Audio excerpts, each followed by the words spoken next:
네, 오늘 저희와 함께 깊이 탐구해 볼 주제는 바로 뇌를 제대로 쉬게 하는 법입니다. 네, 반갑습니다. 특히 그냥 멍하니 시간을 보내는 거랑 의식적인 명상을 통한 휴식, 이게 우리 뇌의 피로 회복에 어떤 결정적인 차이를 만들어내는지 많이들 궁금해 하셨죠? 네, 아주 흥미로운 주제죠. 보내주신 자료, 휴식과 명상, 뇌 피로 해소의 차이, 이걸 바탕으로 한번 이 질문의 핵심을 파헤쳐 보겠습니다. 우리가 집중해서 뭔가를 배우거나 일한 뒤에 왜 꼭 쉬어야만 할까요? 물론 상식적으로는 그렇죠. 쉬어야 효율이 오른다, 이렇게 생각하는데. 네, 당연하다고 생각하는데 자료에 따르면 이게 그냥 기분 탓이 아니라고요. 맞습니다. 쉬지 않고 계속 달리면 뇌 기능 자체가 물리적으로 저하된다는 거죠. 아, 정말요? 뇌 과학적으로는 대체 어떤 일이 벌어지길래 그런 걸까요? 네, 그 부분을 좀 자세히 들여다볼 필요가 있습니다. 그리고 더 중요한 질문은 그런 어떻게 쉬어야 이 소중한 휴식 시간을 정말 뇌를 위한 보역으로 만들 수 있을까? 이거겠죠? 네, 바로 그겁니다. 어떻게 쉬느냐가 핵심이죠. 지금부터 그 비밀을 하나씩 풀어가 보죠. 먼저 우리가 무언가에 집중해서 배우거나 일할 때 우리 뇌의 엔진 역할을 하는 부분이 어딘지부터 짚어볼까요? 네, 자료에서는 이른바 작업 모드 신경망, 다른 말로는 인지신경망이라고 부르는 부분이 핵심이라고 설명합니다. 작업 모드 신경망, 인지신경망. 네. 특히 뇌 앞부분, 그중에서도 바깥쪽에 위치한 DLPFC라는 영역이 있어요. 등 쪽 측면 전전두 피질이라고 하는데 DLPFC. 네. 여기가 마치 오케스트라의 지휘자처럼 이 모든 과정을 총괄한다고 보시면 됩니다. 아, 지휘자 역할이군요. 그러니까 눈으로 보고 귀로 듣고 손으로 느끼는 이런 외부 세계 정보가 일단 이 DLPFC를 중심으로 한 작업 모드 신경망으로 모여드는 거군요. 네, 맞습니다. 모든 정보가 그쪽으로 집중되는 거죠. 그리고 이 신경망이 정보를 단순히 통과시키는 게 아니라 잠시 붙잡아두는 역할, 즉 보유, 홀딩하면서 처리한다고 되어 있네요. 네, 그 보유 기능이 아주 중요합니다. 정보를 잠시 붙잡아 두고 다른 정보와 연결하고 의미를 부여하는 이 과정이 원활해야 네네. 깊이 있는 학습이나 창의적인 생각이 가능해지는 거죠. 이 정보 보유 능력이 효율적인 학습이나 문제 해결의 관건이다, 이런 거군요. 정확합니다. 그런데 바로 여기서 뇌피로라는 변수가 등장하는 겁니다. 아, 필요요? 네, 우리가 장시간 집중하거나 좀 복잡한 문제에 씨름하면 이 작업 모드 신경망, 특히 그 DLPFC의 활동에 과부하가 골리기 시작하는 거죠. 과부하. 자료에 따르면 이 피로가 쌓이면 신경망을 구성하는 뉴런들 사이의 연결, 즉 시냅스 연결 강도가 약해지기 시작합니다. 아, 연결이 약해진다. 네, 마치 과열된 기계 부품처럼 성능이 떨어지는 거죠.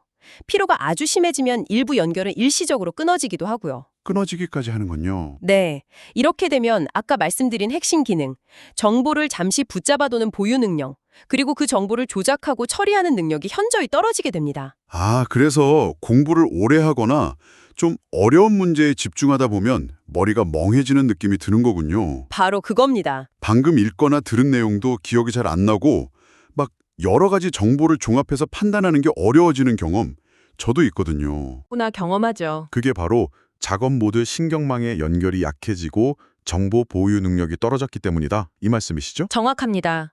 정보들이 머릿속에서 그냥 따로따로 겉돌기만 하고 의미 있는 전체 그림으로 통합되지 못하는 상태가 되는 거죠. 네, 효율이 떨어지겠네요, 당연히. 당연히 학습 효율은 급격히 떨어지고 같은 시간을 투자해도 얻는 것이 줄어듭니다.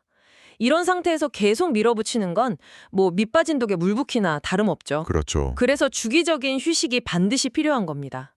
약해진 신경망 연결을 회복시키고 재정비할 시간을 주어야 하는 거죠. 네, 휴식의 필요성은 정말 분명히 알겠습니다.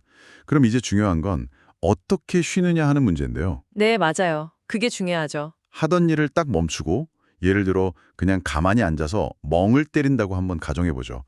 이때 우리 뇌에서는 어떤 일이 벌어질까요? 작업 모드는 멈췄으니까 그냥 푹 쉬는 걸까요? 흥미롭게도 그렇지가 않다는 겁니다. 아, 그래요? 작업을 멈추면 뇌의 활동 모드가 전환됩니다. 이번에는 휴식 모드 신경망, 흔히 디폴트 모드 네트워크, DMN이라고 부르는 영역들이 활성화되기 시작해요. DMN, 휴식 모드 신경망. 네. 이 신경망에는 주로 뇌 안쪽에 위치한 전전두엽하고 두정엽의 특정 부위, 특히 자료에서 강조하는 PCC라는 영역이 있습니다. 네. 후대상 피질이라고 하는데요. PCC, 후대상 피질. 네, 이 PCC가 핵심적인 역할을 합니다. 작업 모드와는 다른 부위들이 바통을 이어받는 거죠. 그렇군요. 다른 부위가 활성화되는군요. 그런데 여기서 아주 중요한 포인트가 있습니다. 이 휴식 모드 신경망, 특히 PCC가 활발해지면 우리의 의식은 외부 세계가 아니라 내부 세계로 향하는 경향이 강해집니다. 내부 세계로. 네. 그리고 이때 특별한 방향 설정 없이 그냥 내버려두면 온갖 생각들이 막 두서없이 떠오르기 시작합니다. 아, 이것이 바로 우리가 흔히 잡념이라고 부르는 상태입니다. 잡념. 네. 문제는 이 잡념의 내용이 긍정적인 것보다는 부정적인 쪽으로 흐르기 쉽다는 점입니다. 아, 정말요. 쉬려고 눈을 감았는데 오히려 아까 풀지 못한 문제에 대한 걱정, 뭐 내일 해야 할 일에 대한 부담감, 심지어는 막 과거의 후회스러운 기억 같은 거. 그런 부정적인 생각들이 꼬리에 꼬리를 물고 이어지는 경험 정말 흔하잖아요. 네, 그렇죠. 많은 분들이 경험하시죠. 왜 쉬는 시간에조차 우리 뇌는 이렇게 스스로를 괴롭히는 걸까요? 에너지를 회복해야 할 시간에 오히려 더 소모하는 것처럼 느껴지는데요. 그 이유에 대해 자료에서는 좀 흥미로운 진화론적 설명을 제시합니다. 진화론적이요? 네, 우리 인류의 조상들이 살았던 원시시대 환경을 한번 생각해 보면요.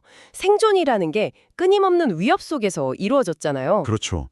맹수도 있고 뭐 재해도 있고. 네, 맹수, 자연재해, 부족 간의 갈등, 위험 요소가 도처에 널려 있었죠.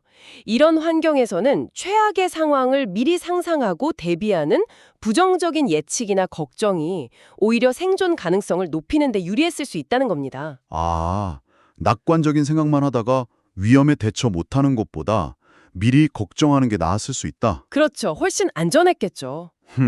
일리가 있네요. 시대는 변해서 지금 우리가 일상에서 그런 즉각적인 생명의 위협을 느끼는 경우는 거의 없지만 수백만 년에 걸쳐 진화해온 뇌의 기본적인 작동 방식에는 그 흔적이 깊게 남아 있다는 겁니다. 아하, 그래서 특별한 통제 없이 뇌를 그냥 쉬게 내버려두면 휴식 모드 신경망, 특히 PCC가 주도권을 잡고 과거의 생존 본능처럼 온갖 잠재적 문제나 걱정거리를 들춰내면서 에너지를 소모시키는 경향이 나타나는 거죠. 아, 그러니까 멍 때리기가 생각보다 피곤한 이유가 바로 그거군요. 네, 에너지가 소모되는 거죠, 사실은. 와, 정말 흥미로운 관점이네요.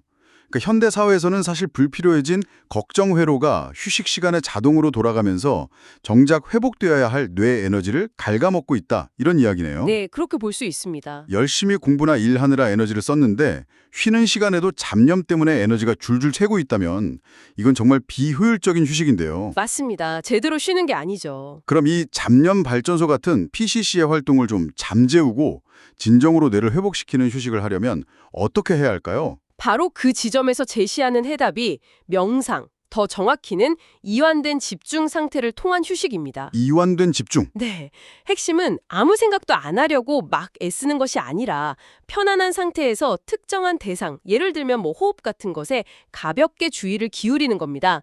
그럼으로써 잡념이 들어설 틈을 줄이는 거죠. 아, 주의를 다른 데로 돌리는 거군요. 잡념이 아니라. 네, 그렇죠. 여기서 중요한 것은 뇌의 구조적 특징입니다. 앞서 말한 작업 모드의 핵심인 바깥쪽 전전두엽, 그 DLPFC 같은 부분하고요. 휴식 모드의 일부인 안쪽 전전두엽, PCC와 연결된 부분이 서로 신경망으로 연결되어 있거든요. 아, 서로 연결되어 있군요. 네. 그래서 상호 영향을 주고받을 수 있습니다. 즉, 바깥쪽 전전두엽의 집중 기능을 활용해서 안쪽 휴식 모드 신경망의 과잉 활동, 특히 잡념을 생성하는 PCC의 활동을 조절할 수 있다는 뜻입니다. 그렇군요. 집중력으로 잡념을 컨트롤한다. 네. 다만 이때의 집중은 공부할 때처럼 목표를 달성하기 위해 애쓰고 긴장하는 긴장성 집중, 텐스 컨센트레이션과는 질적으로 다릅니다. 아, 다른 종류의 집중이군요. 네. 명상에서 추구하는 것은 온몸의 힘을 빼고 편안하게 이완된 상태에서 마치 뭐 흘러가는 구름을 바라보듯 현재의 감각, 예를 들면 숨 쉬는 느낌에 부드럽게 주의를 두는 이완된 집중입니다. 부드럽게. 네, 잡념이 떠올라도 거기에 빠져들지 않고 그냥 알아차린 뒤에 다시 부드럽게 주의를 되돌리는 연습이죠. 이완된 집중. 긴장하는 게 아니라 오히려 힘을 빼고 부드럽게 주의를 두는 상태군요. 네, 맞습니다. 잡념에 휘둘리지 않고 고요하게 머무는 느낌이랄까요? 듣기만 해도 뭔가 편안해지는 기분인데요. 그렇죠. 그럼 이렇게 이완된 집중 상태, 즉 명상적인 방식으로 휴식을 취하면 그냥 멍하니 있을 때와 비교해서 구체적으로 어떤 이점들이 있을까요? 뇌과학적으로는 어떤 변화가 일어나는 건가요? 자료에 따르면 여러 가지 중요한 긍정적 효과가 명확하게 나타납니다. 네. 첫째, 가장 직접적인 효과인데요. 작업 모드에서 집중하느라 소모되었던 신경 전달 물질들이 효율적으로 보충됩니다. 아, 소모된 게 다시 채워지는군요. 네. 예를 들어 도파민이나 아세틸콜린처럼 주의력과 학습에 중요한 화학 물질들이 고갈되는데 잡념으로 에너지를 낭비하지 않고 고요히 쉬면 이런 물질들이 다시 채워질 시간을 확보하는 거죠. 뇌가 다음 작업을 위한 연료를 재충전하는 겁니다. 연료 재충전 중요하죠? 네. 둘째, 이건 매우 중요한 과정인데요. 방금 전까지 학습했던 정보들이 뇌 속에서 재정리되고 통합되는 시간이 됩니다. 아, 정보 정리까지? 네. 마치 컴퓨터가 백그라운드에서 파일을 정리하고 시스템을 최적화하는 것과 좀 비슷합니다. 그렇군요. 이완된 집중 상태는 뇌가 새로운 정보를 기존 지식과 연결하고 중요한 내용은 장기 기억으로 보내는 시냅스 강화 과정을 촉진합니다. 장기 기억으로. 네. 반대로 불필요하거나 덜 중요한 정보의 연결은 약화시켜서 이걸 가지치기라고도 하는데요. 신경망 전체를 더 효율적으로 만듭니다. 그래서 명상 후에는 학습 내용이 더 명료하게 느껴지고 오래 기억될 수 있는 거죠. 와, 학습 효과에도 직접적인 영향이 있네요. 그렇습니다. 셋째, 이 정보 정리 및 통합 과정에서 예상치 못한 연결이 이루어지면서 창의성이 발현될 수도 있습니다. 창의성까지요? 네. 서로 관련 없어 보이던 정보나 아이디어들이 이완된 집중이라는 조용한 배경 속에서 새롭게 연결될 기회를 갖게 되는 거죠. 아, 흔히 샤워하다가 혹은 산책하다가 좋은 아이디어가 떠오르는 경험과 좀 유사한 원리일까요? 네, 아주 비슷합니다. 뇌가 긴장에서 벗어나 자유롭게 연결될 때 창의적인 통찰이 나올 수 있는 거죠. 그렇군요. 마지막으로 앞서 말한 잡념으로 인한 에너지 소모를 차단하기 때문에 뇌는 온전히 에너지를 회복하는 데 집중할 수 있습니다. 네, 잡념을 막으니까. 네. 이렇게 충분히 에너지를 회복하고 신경망을 재정비한 뇌는 다시 작업 모드로 돌아갔을 때 훨씬 높은 성능을 발휘합니다. 아, 정보를 효과적으로 붙잡아두는 보유 능력이 향상되고 정보들 간의 관계나 맥락을 파악하는 통찰력도 깊어지죠. 즉, 휴식 후의 학습이나 작업 효율이 극대화되는 겁니다. 와, 정말 놀랍습니다. 단순히 하던 일을 멈추는 그런 소극적인 휴식하고 이완된 집중이라는 의식적인 노력을 기울이는 적극적인 휴식 사이에 이렇게까지 극적인 차이가 있다니요? 네, 상당한 차이가 있죠. 똑같이 10분을 쉬더라도 어떻게 쉬느냐에 따라서 뇌의 회복 속도, 학습 내용의 소화 정도, 심지어 창의성 발현 가능성까지 달라진다 이 말씀이잖아요. 네, 그렇습니다. 이건 휴식 시간을 단순히 낭비되는 시간이 아니라 정말 투자의 시간으로 바라봐야 한다는 의미로 들리네요. 네, 정확히 보셨습니다. 아주 중요한 투자죠. 청취자분들께서는 어떠신가요? 혹시 공부나 집중적인 업무 중간에 주어지는 짧은 휴식 시간, 예를 들어 10분이나 15분 동안 주로 어떻게 보내시나요? 습관적으로 스마트폰을 보거나 아니면 그냥 멍하니 앉아서 오늘 설명드린 그 잡념에 시달리는 경우가 많으신가요? 아마 많은 분들이 그러실 것 같아요. 혹은 오늘 이야기 나눈 이완된 집중 상태를 통해서 뇌에 실질적인 휴식을 주는 명상을 시도해 보신 경험이 있으신지, 있다면 어떤 효과를 느끼셨는지 한번 되돌아보는 것도 이미 있을 것 같습니다. 네, 한번 스스로 점검해 보시면 좋겠네요. 오늘 저희는 같은 휴식이라도 그 방식에 따라 뇌에 미치는 영향이 정말 극명하게 달라질 수 있다는 점을 살펴보았습니다. 네, 중요한 내용이었죠. 핵심은 이거 같아요. 아무 생각 없이 멍 때리는 휴식은 자칫 잡념 때문에 에너지를 소모하고 오히려 피로를 가중시킬 수 있다. 반면에 호흡 같은 데 가볍게 주의를 두는 이완된 집중 상태의 명상적 휴식은 신경 전달 물질 보충, 학습 내용 정리 및 강화, 창의성 증진, 그리고 다음 작업을 위한 에너지 충전이라는 실질적인 이득을 가져다 준다. 이거죠. 네, 정확하게 요약해 주셨습니다. 휴식의 양만큼이나 질이 중요하다는 과학적 근거를 확인한 셈입니다. 질 좋은 휴식. 네. 여기서 한 걸음 더 나아가 이런 질문을 던져드리고 싶습니다. 네, 어떤 질문일까요? 오늘 우리가 논의한 뇌 작업 모드와 휴식 모드, 그리고 휴식 모드 내에서도 비효율적인 잡념 상태와 효율적인 이완된 집중 상태의 차이를 이해하는 것이 과연 공부나 업무 중 짧은 휴식 시간을 최적화하는 것을 넘어서서 당신의 일상생활 전반에는 어떤 영향을 미칠 수 있을까요? 일상생활 전반으로요? 네.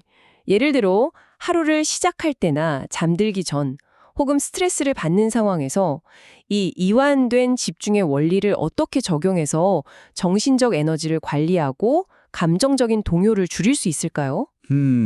생각해 볼 문제네요. 단순히 쉬는 기술을 넘어서 자신의 내면 상태를 의식적으로 조절하고 삶의 질을 향상시키는 도구로서 이 지식을 어떻게 활용할 수 있을지 한번 고민해 보는 것은 어떨까요? 아주 중요한 질문이라고 생각합니다. 뇌의 작동 원리를 아는 것이 단순히 지적인 호기심 충족을 넘어서 우리의 집중력, 감정 조절 능력, 나아가 전반적인 웰빙에 실질적인 변화를 가져올 수 있는 열쇠가 될 수 있다. 이런 말씀이시군요. 네, 맞습니다. 충분히 그럴 가능성이 있죠. 자료 말미에는 실제로 멍 때리기와 명상적 휴식을 한 그룹 간에 뇌파, EEG 변화나 후속 과제 수행 능력을 비교한 뇌과학 실험 결과에 대한 언급도 있었거든요. 아, 네. 그런 연구들이 있죠. 예를 들어 명상 그룹에서 특정 뇌파, 알파파 같은 게 안정적으로 나타나고 휴식 후 집중력 테스트에서 더 좋은 성과를 보였다는 식의 데이터가 있다면 오늘 나눈 이야기의 설득력을 더욱 높여주겠죠. 그렇죠. 객관적인 증거가 뒷받침되는 거죠. 이런 구체적인 실험 결과까지 찾아본다면 더욱 흥미로운 탐구가 될 것 같습니다. 네, 더 깊이 들어가 볼 여지가 많습니다. 오늘 저희와 함께 뇌의 휴식에 대한 이 깊이 있는 탐험에 동참해 주셔서 감사합니다. 네, 들어주셔서 감사합니다.